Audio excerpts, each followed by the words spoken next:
Assalamualaikum warahmatullahi wabarakatuh. Perkenalkan, saya Dr. Yuni Rahmayanti MDiomed, spesialis kedokteran keluarga layanan primer. Saya adalah salah seorang dosen pada program studi pendidikan dokter Fakultas Kedokteran Universitas Abulia Tama. Bidang ilmu yang saya tekuni adalah biomedik, kekhususan anatomi, dan klinisi bagian kedokteran keluarga layanan primer. Tujuan pembuatan video ini adalah sebagai pernyataan diri dosen dalam melaksanakan Tridharma perguruan tinggi, khususnya bidang pembelajaran. Pada kesempatan ini, saya akan memaparkan salah satu blok yang saya ampuh, yaitu MKD 103 Sistem Organ Superior. Proses pembelajaran pada Fakultas Kedokteran Universitas Abulia Tama menggunakan kurikulum berbasis kompetensi dengan metode pembelajaran yang digunakan adalah PBL, yaitu Problem Based Learning, yang pendekatannya berpusat pada aktivitas belajar mandiri mahasiswa berdasarkan masalah nyata. Mahasiswa yang mengikuti blok MKD 103 Sistem Organ Superior adalah mahasiswa semester 1 yang sudah mengikuti blok MKD 101 Dasar Belajar Kedokteran dan MKD 102 Biologi Molekuler. Untuk area kompetensi yang akan dicapai oleh mahasiswa berdasarkan Standar Kompetensi Dokter Indonesia atau SKDI tahun 2012 pada blok MKD 103 Sistem Organ Superior adalah meliputi 6 area kompetensi. Area kompetensi 1 adalah komunikasi efektif. Area kompetensi 2 adalah keterampilan klinis. Area kompetensi 3 adalah landasan ilmu kedokteran. Area 5 adalah pengelolaan informasi. Area 6 mawas diri dan pengembangan diri. Area 7 adalah profesionalitas yang luhur. Untuk blok MKD 103 ini, Sistem Organ Superior, proses pembelajaran pada blok ini terdiri dari proses tutorial yang dibuat FGD seperti forum group discussion yang berjumlah 10-12 mahasiswa tiap kelas. Kemudian kuliah pakar adalah kelas besar dan keterampilan klinis dasar atau KKD. Untuk evaluasi penilaian dari blok MKD 103 Sistem Organ Superior terdiri dari ujian blok dengan 45%, KKD atau keterampilan klinis dasar 30%, dan tutorial 25%. Sistem Organ Superior merupakan salah satu mata kuliah yang menjadi syarat wajib dipelajari pada Prodi Pendidikan Dokter Fakultas Kedokteran Universitas Abulia Tama. Tujuan pembelajaran pada mata kuliah Sistem Organ Superior adalah mahasiswa memahami konsep sel, jaringan, organ, dan sistem organ superior.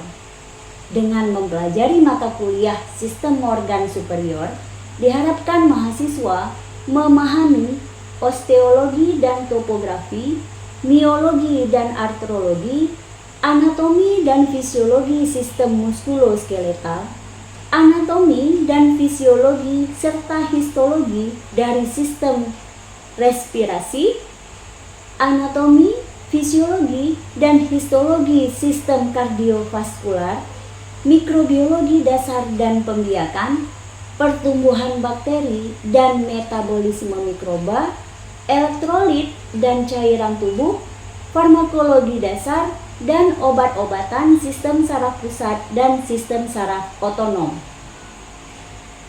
Untuk capaian pembelajaran pada blok MKD 103 ini meliputi untuk area sikap 1, mahasiswa mampu melaksanakan praktik kedokteran yang profesional sesuai dengan nilai dan prinsip ketuhanan, moral luhur, etika, disiplin, hukum, dan sosial budaya. Untuk sikap 2, mampu melakukan praktik kedokteran dengan menyadari keterbatasan, mengatasi masalah personal, mengembangkan diri, mengikuti penyegaran, dan peningkatan pengetahuan demi keselamatan pasien.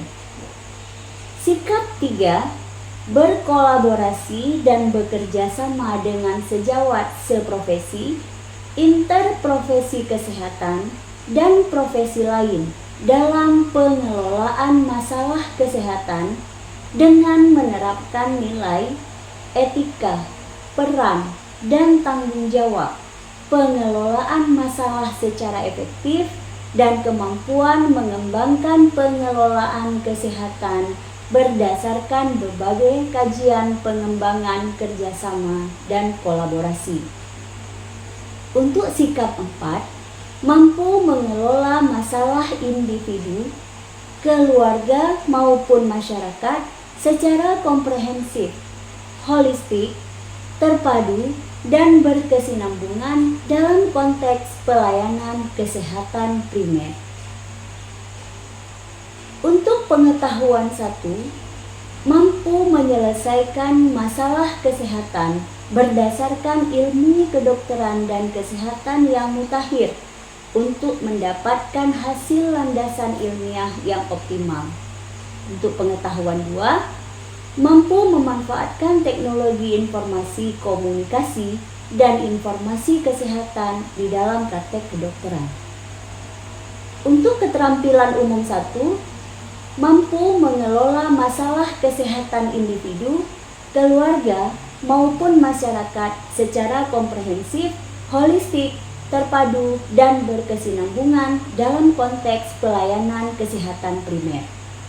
Untuk keterampilan umum 2, mampu melakukan prosedur klinis yang berkaitan dengan masalah kesehatan dengan menerapkan prinsip keselamatan pasien, keselamatan diri sendiri, dan keselamatan orang lain.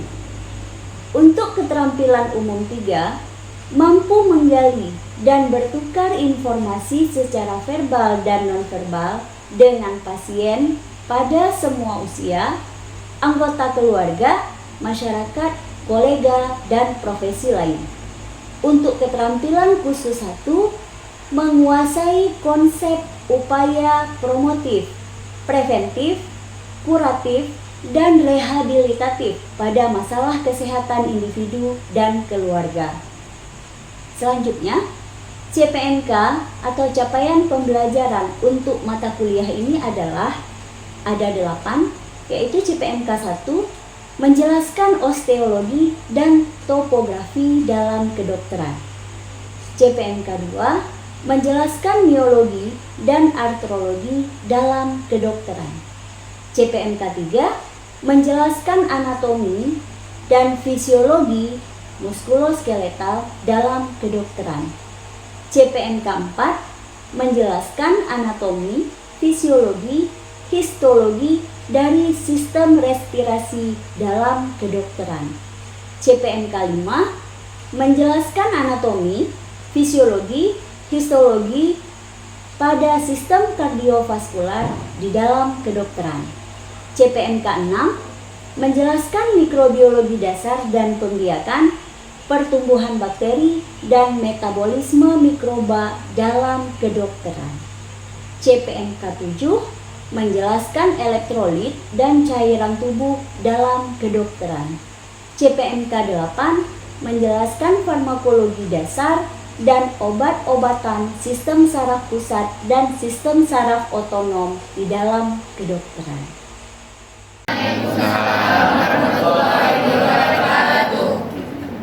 Selamat siang, Salam sejahtera untuk kita semua. Alhamdulillah kita masih diberikan kesehatan sehingga kita bisa berkumpul di sini, dan saya bisa menyampaikan mata kuliah. Hari ini saya akan menyampaikan materi dengan judul biologi. Di pertengahan saya menyampaikan perkuliahan, apabila ada yang ingin bertanya silakan angkat tangan, atau selesai saya menyampaikan perkuliahan silahkan angkat tangan untuk bertanya bila ada yang ingin ditanyakan. Kita mulai. Biologi itu adalah ilmu yang mempelajari tentang otot. Jadi kalau kata bio adalah otot, logi itu adalah ilmu. Jadi biologi adalah ilmu yang mempelajari tentang otot. Apa itu otot? Otot sendiri adalah kumpulan jaringan konektif yang tugas utamanya saling berinteraksi atau tidak disadari. Otot dapat diklasifikasikan berdasarkan jenis, ada 3, yaitu otot lurik yang sering disebut dengan otot rangka. Jadi kalau ada yang menyebutkan otot lurik itu sama dengan otot rangka. Kemudian ada otot polos dan ada otot jantung. Jadi otot polos itu dia bekerja secara tidak disadari atau disebut dengan involuntar. Jadi yang bekerja tanpa perintah itu namanya otot polos atau otot di golongan involuntar. Kemudian ada otot serat hitam, otot bergaris atau otot lurik atau otot rangka. Gerakannya itu disadari atau voluntar. Jadi kita mau apa? Otot itu bekerja. Kemudian satu lagi ada otot jantung yang sering disebut dengan miokardium. Gerakan otot jantung juga tidak disadari atau involuntar. Nah, bisa lihat sendiri itu adalah beberapa letak otot yang ada di tubuh kita. Jadi kalau otot jantung memang khusus di jantung, tidak ada di tempat lain. Tapi kalau otot polos ada di beberapa tempat yang ada di dalam tubuh kita. Otot itu dibangun berdasarkan banyak atributnya. Jadi ada tendonnya, ada ventrikelnya, ada oligonya, dan ada insersionya. Apa yang dimaksud dengan tendon? Tendon adalah bagian ujung otot yang mengecil. Jadi otot itu memanjang, misalnya bentuknya panjang, yang kecilnya namanya tendon, di ujungnya namanya tendon. Kemudian bagian tengah yang agak membesar namanya vertebra, meletaknya di tempat yang bergerak.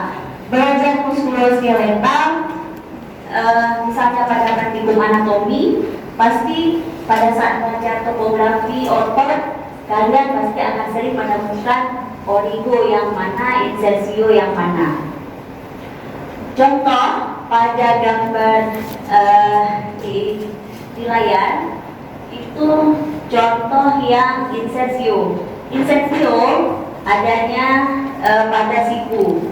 Contoh pada otot di lengan, bicep, di lengan ada otot bicep dan ada otot tricep. Jadi di situ ada origo dan ada insersio, sehingga ada yang bisa digerakkan, ada yang tidak bergerak. Untuk pergerakan atau antagonis dari otot, artinya ada gerakan yang berlawanan dari otot. Misalnya ada pergerakan fleksi dan ada pergerakan ekstensi. Kalau fleksi membengkokkan, jadi tangan kita lurus, namanya lurus apa? Fleksi. Kalau dibengkokkan ekstensi. Kemudian kalau abduksi dan adduksi, biasanya biar kita mudah untuk mengingatnya, biasanya kita sering mengingat ADD dan ADD. Nah, kalau ADD dia akan menjauhi dari tubuh gerakannya. Kalau ADD dia akan mendekat ke tubuh.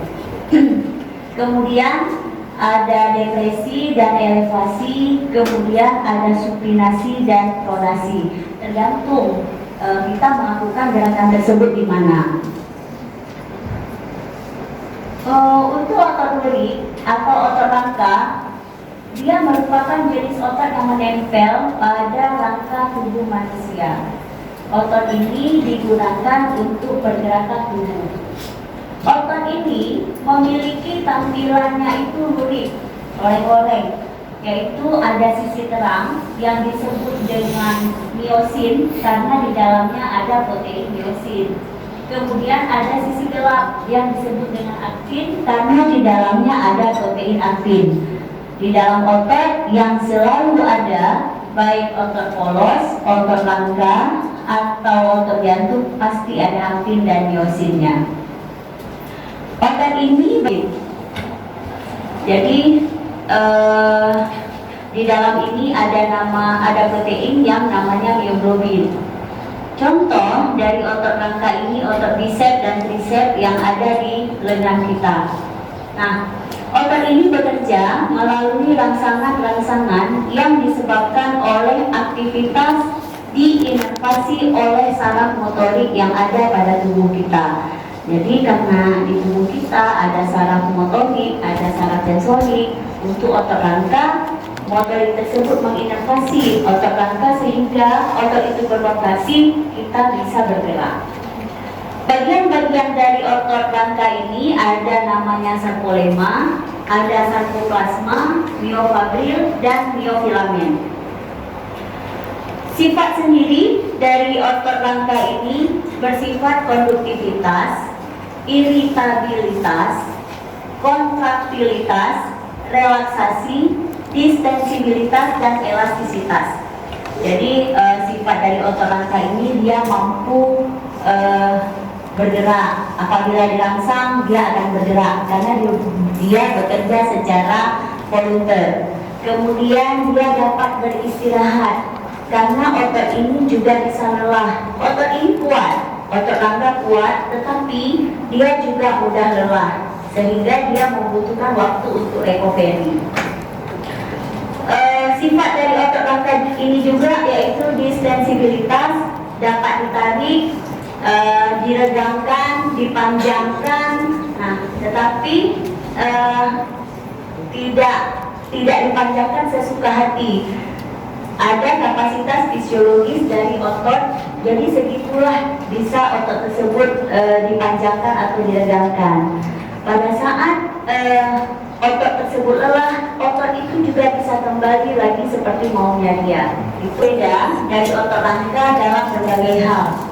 Yang mungkin yang paling penting adalah kemampuannya berkontraksi dan dikendalikan tanpa disengaja. Jadi tanpa kita mau, tanpa kita tahu, pada saat tubuh itu butuh, maka dia akan bekerja. Itulah otot polos. Karena apa? Karena di situ ada sistem saraf yang dapat menggunakan otot polos untuk mengatur secara ketat banyak semua sistem kita secara seumur hidup. Jadi seseorang itu nggak perlu mikir tekanan darahnya untuk beradaptasi dengan peningkatan kebutuhan oksigen pada saat olahraga. Sistem saraf akan menggunakan hormon, neurotransmitter, dan reseptor yang ada di tubuh untuk mengontrol otot polos secara spontan. Jadi tanpa kita mau, apa yang dibutuhkan oleh tubuh, otot polos itu ambil untuk dapat menyesuaikan kembali keadaan tubuh kita kembali normal. Yang terakhir, otot jantung yang sering disebut dengan miokardium. Saya cukupkan sampai di sini materi yang saya sampaikan. Saya persilahkan bila ada yang ingin bertanya. Ya, silakan. Dalam otot ada protein namanya mioglobin. Apa fungsi mioglobin dalam otot tersebut? Salah satu selain aktin dan miosin yang ada di dalam otot, Mioglobin juga salah satu protein yang ada di otot. Mioglobin fungsinya sama dengan O2, sama dengan hemoglobin yang ada di dalam darah. Jadi hemoglobin yang ada di dalam darah, dia akan membawa oksigen ke seluruh tubuh melalui darah. Sedangkan mioglobin, dia adalah protein yang ada di otot yang juga fungsinya untuk membawa oksigen di otot. Pada saat otot itu berkontraksi, dia butuh oksigen, maka mioglobin akan bekerja. Dan beberapa penelitian sudah membuktikan apabila mioglobin tersebut ditemukan di dalam darah dengan kadar yang tinggi, maka itu bisa dikatakan terjadi kerusakan otot yang sesuai dengan nilai mioglobin yang ditemukan. Harusnya mioglobin tersebut tidak ditemukan dengan nilai yang tinggi di dalam darah, tetapi karena terjadi kebocoran di otot, karena kerusakan otot, karena kelelahan otot, sehingga mioglobin bisa ditemukan di dalam darah. Harusnya mioglobin itu ditemukan di dalam otot. Contohnya, pada keadaan klinis, seseorang yang mengalami gangguan pada keadaan otot yang ada di ginjalnya, maka kita bisa menemukan mioglobin di dalam darahnya. Harusnya mioglobin itu tidak ada. Kalaupun ada, kadarnya hanya minimal. Jadi, apabila itu ditemukan, itu adalah salah satu petunjuk klinis terjadi kerusakan pada otot. Oke, ada lagi yang ingin bertanya?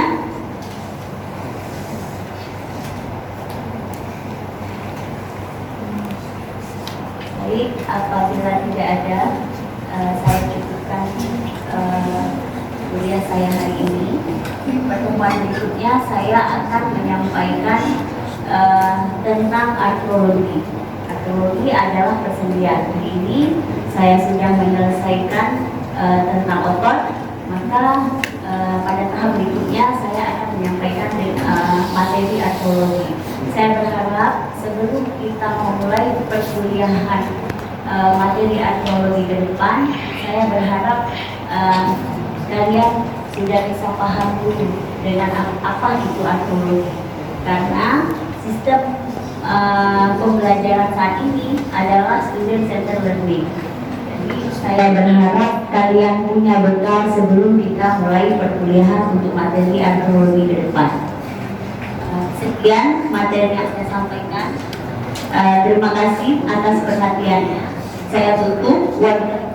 Hidayah. Assalamualaikum warahmatullahi wabarakatuh. Waalaikumsalam.